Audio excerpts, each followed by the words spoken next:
So you want to know how I knocked 7 minutes off my marathon time using a sub-threshold training approach? Well, you're in the right place. So in this video, I'm going to take you through what that method was, and I'm going to take you on a session where I demonstrate how I used to run using what was known as the HAD method of distance running. So a little bit of context about how I came to use the HAD method of distance training. So I took up running in 1999, and in 2001 I ran my first ever marathon in Manchester in October in a time of 3 hours and 14 minutes, so a pretty solid start. Then roll forward to April of 2002, I ran the Sheffield Marathon and had a 20-minute jump, ran a 2:54 on quite a hilly course in very challenging conditions, so I remember. So at the time I thought, this marathon game's good, isn't it? Train more, make big improvements. Between my first marathon attempt in the autumn of 2001 and my second marathon, the 2:54 in 2002, I'd upped my mileage considerably. I started running doubles. I peaked at a 100-mile week in the weeks leading up to that 2002 performance. So I thought, all's good. Roll forward to the autumn of 2022, I entered the Nottingham Marathon in September. I only improved from 2:54 down to 2:50. A little bit disappointing, but still progress, I thought. So that's autumn 2002. 2003, London Marathon, my debut there. I ran 2:49.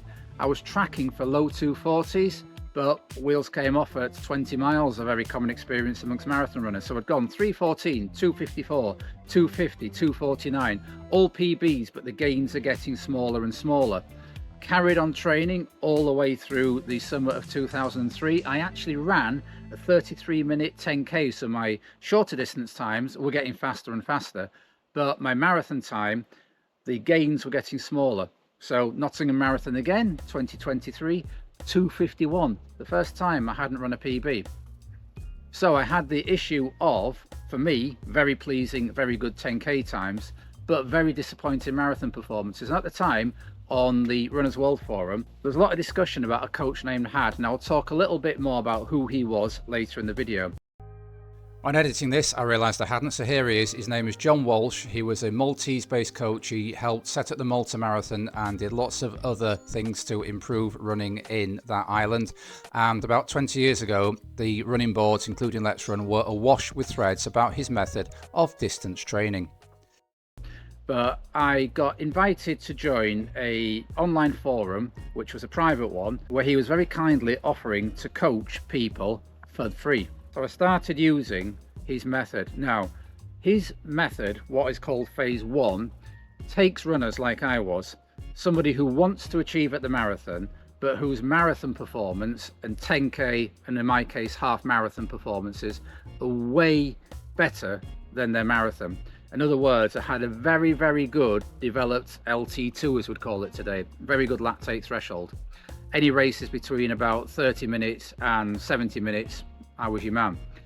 But once you got longer than that, we started to get diminishing returns. And his theory was your LT1, your sub-threshold, was way off where your LT2 was, and you needed to narrow those gaps. So I started doing a lot of sub-threshold running. So I'll take you through what a typical training week would look like in those early HAD months. So at the core of a HAD training week would be 2 work sessions. He didn't call them speed sessions because he wanted to get that idea of running fast out of your head. It was running controlled and hard. So these sessions would typically consist of between 8 and 10 miles of sub-threshold running, starting off broken into smaller chunks like 1.5 miles, building up to 2 miles, 3 miles, and eventually the idea was you would be able to run the full 10 miles at a sub-maximal effort and have got faster at that sub-maximal effort. So let me take you through an example session. When I first started with HAD, I had a max heart rate of 200, which I knew from running very hard at a 5K, a hill near the end.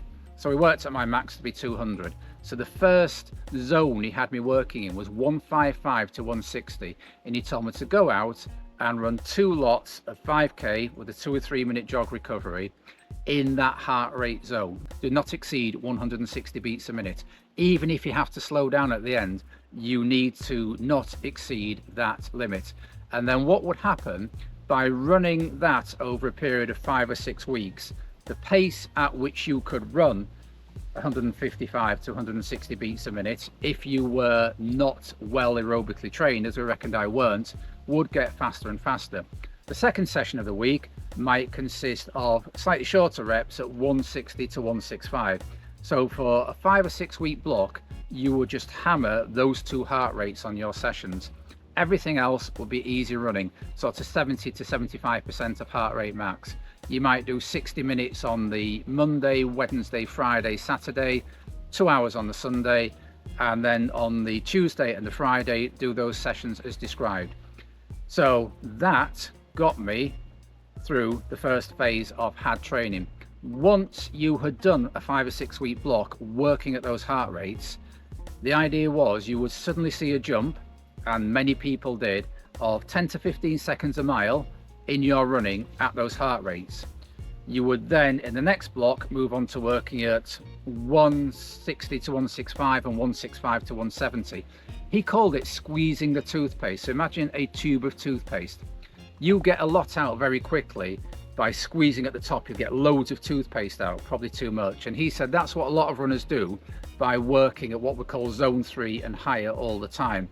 What you needed to do to make the maximum improvements, and as we understand it today in zone 1 and zone 2, is to start working at those and then the higher ends of zone 2 and gradually squeeze out all your potential from the higher ends of zone 2, lower ends of zone 3, gradually incrementally working away at those heart rate zones. So when you come to working at your marathon efforts, which for me turned out to be 175 to 180 beats a minute, you've got all this massive aerobic base and aerobic benefit from patiently doing those sessions. By doing that from the autumn of 2003, by the spring of 2004, London Marathon rolls around again, 2:42, a 7-minute PB. We then roll forward to the autumn of 2024, Abingdon Marathon, not as fast a course as London, still a decent course, and by the end of it I was like strung out on my own. I think I finished 6th that day. Another small PB of 2:42, and for the next few years, by using that methodology, I was in sub 240 shape. I know I was. There were a whole host of reasons why over the course of the following years I didn't hit that sub 240. In fact, usually you could get a good weather forecast for the day of a London Marathon about 6 months in advance. By the fact I'd enter it, you would know it'd be 25 to 30 degrees centigrade on the day of London Marathon because I'd be running it. Another good example of my sub 240 shape was Paris 2008. Went there absolutely nailed on for sub 240. We stayed a few days in Paris beforehand, and every meal they give you bread. And I didn't realise at the time I was slightly gluten intolerant, so started with every meal, bread, more bread. By the time I got to the start line, I felt a little bit bloated, a little bit off it. Ran 2:40 pace until about 20 miles, tailed off again and ended up with a 2:45. But even into my early 40s, I think I hit a 2:45 at London Marathon, age 41, and then ran a 2:42, age 42, on a course we reckon to be about 400 metres short, which is another long story, the whole marathon of 2012. I'll tell you all about that one time. My last good marathon race, which I then found they hadn't set out the course accurately.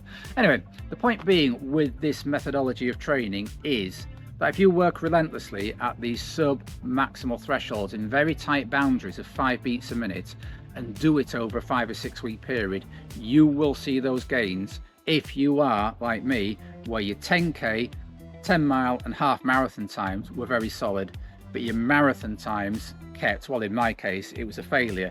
I hadn't got where I wanted to be. I wanted to be at least in sub 245 territory, which back then was the London Championship standard qualifying time.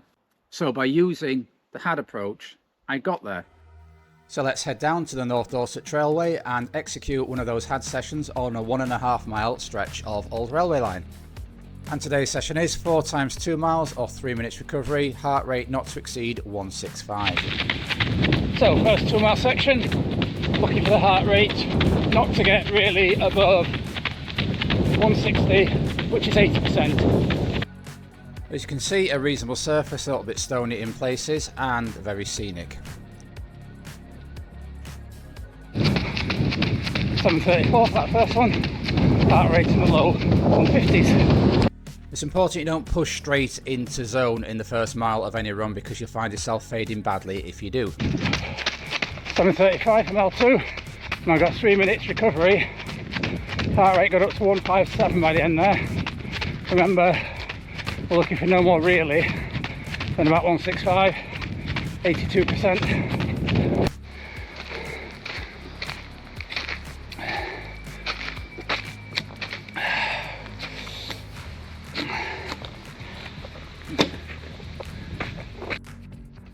Incidentally, this 1.5 mile of trail forms the final 1.5 mile of the North Dorset Village Marathon. I did the first event back in 2009, finishing second. Again, I was in sub 240 shape, 248 on a very hilly course. So, quick quiz question for you. The winner of that race won a meal voucher for 2 at the local gastro pub. What prize do you think I got for finishing second? Clue, not money, not vouchers, not a trophy, no running items. Be amazed if anybody guesses that. Anyway, back to the heart rate. We're up to 155 halfway through mile 1 of the second repetition. $7.25 that one, going down. So 160 heart rate at the end. And whilst I was doing my session, Dawn was out completing her first 20-mile run of the Aberdeen Marathon training block. Who wouldn't want to go up and down? 7.26 for mile 2 of rep 2. Got 2 mile sections to do. 3-minute recovery. Heart rate got up to 162 in there. One thing about these sessions is, if I remember, if your heart rate gets up to the maximum level, you just have to slow down to keep it in the right zone. It's not about executing even pace, it's about training your body to get more efficient at burning fat as fuel, which was what got me that better marathon time in the end. Not even quarter mile to rep 3, we're already at 155. To show some heart rate drift, I'm going to have to work to keep under control.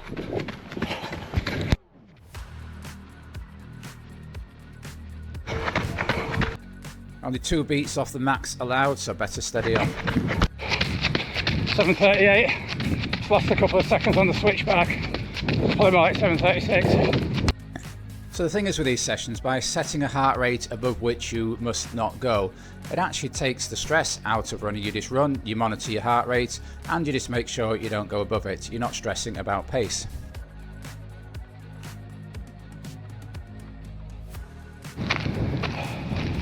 $7.29 on the down, that's the third set complete. 3 minutes, got up to 164 heart rate, I think, 163. So managing to keep it under control.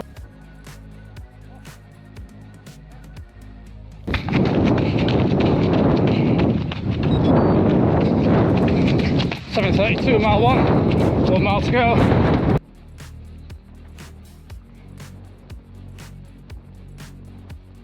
.85 to go. Seeing 164.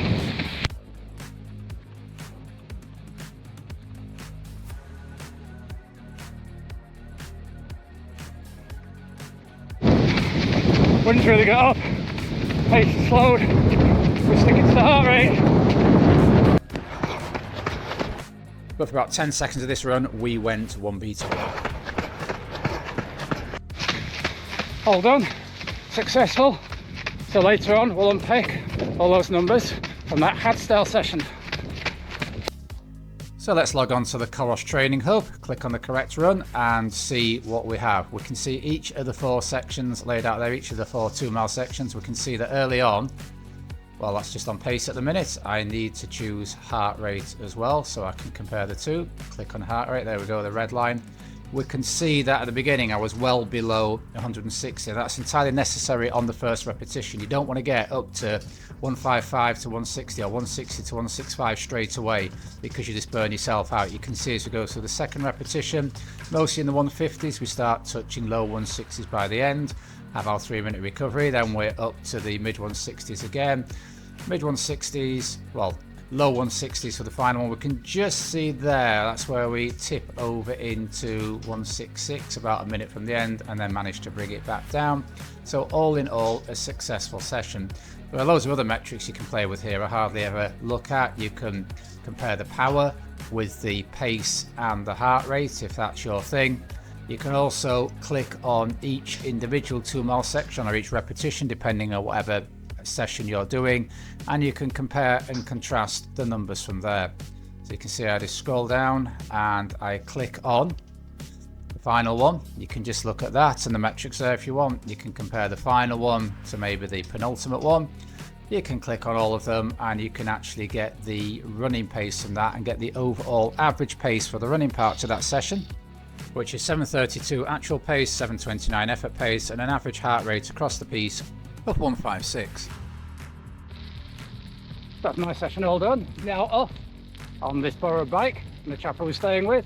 support Dawn for the rest of her first 20-mile run of her Abingdon training block. So, advantages of the HAD approach: I became an absolute aerobic machine. I could churn out mile after mile. I entered what the famous New Zealand coach Arthur Lydiard called the tireless state. I could just roll out. I found my sweet spot was actually 85 to 90 miles a week. I could just roll out week after week of those. So that's the advantage of using that system. It's also very controlled.